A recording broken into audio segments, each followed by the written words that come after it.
Let's talk first of all about Antigua's participation in ITB and the importance of the European market to Antigua and Barbuda. Yeah, and ITB is really very important trip for us to attend. As you know, Johnson, Europe is a very important market.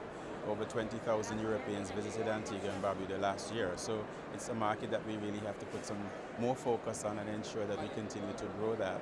Our biggest market out of Europe after the UK is actually Italy.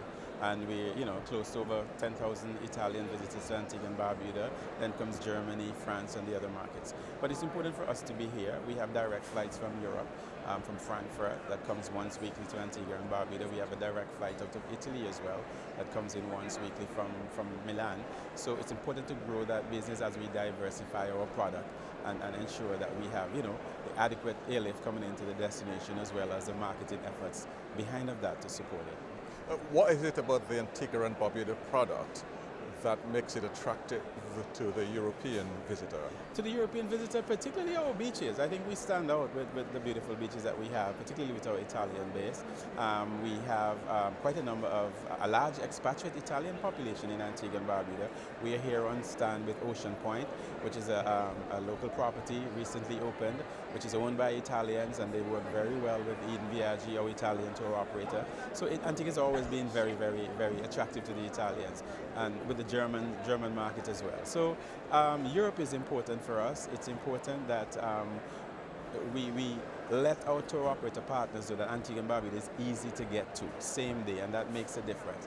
One of the challenges that we have, as you know, is to continue to grow the airlift, continue to ensure that we have adequate room stock to support those flights and do all that we can to promote the destination. So that's why we're here. It's important, and we're here with our entire team.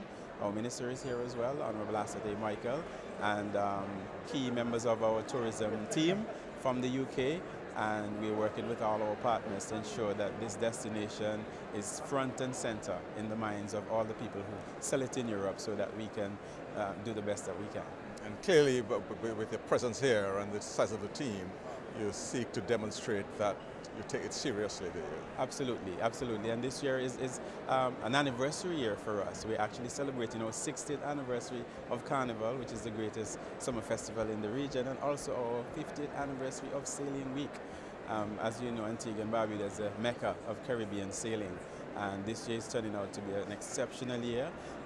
We have recently been recognized as the world's newest World Heritage Site by UNESCO for the English Harbour, the Nelson's Dockyard. So that is important for us as we raise the profile of the destination and ensure that everybody knows that if you're into yachting and you're sailing and you're coming to the Caribbean, Antigua and Barbuda and English Harbour is a must stop on your itinerary. So we're doing all that we can in our power to promote to the most beautiful islands in the world.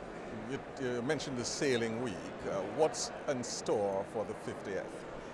For the 50th this year, it's going to be enhanced races. We are making sure that we involve a lot of the local population in the activities for Sailing Week, just raising the awareness, particularly with the sailing community. Our Sailing Week is really one of the top regattas in the world, but we want to make sure that this year there's a lot of activities that will involve participation with the local community to really make an impact in the economy.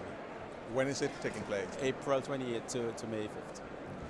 Did get quite mentioned in the CTO Adventure Guide. It's part of the adventure that Antigua and Barbuda offers, isn't it? Yes, and we appreciate the efforts of CTO to help to get the word out, and I know that's why you're here. So we want to support you in that, in highlighting a lot of what we're doing in Antigua and Barbuda, for this year in particular, as we go forward with our tourism marketing.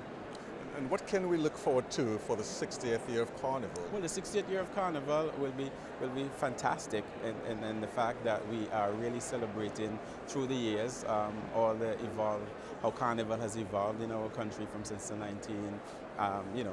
50s when it originally started, making sure that we have increased airlift to support all the flights coming in.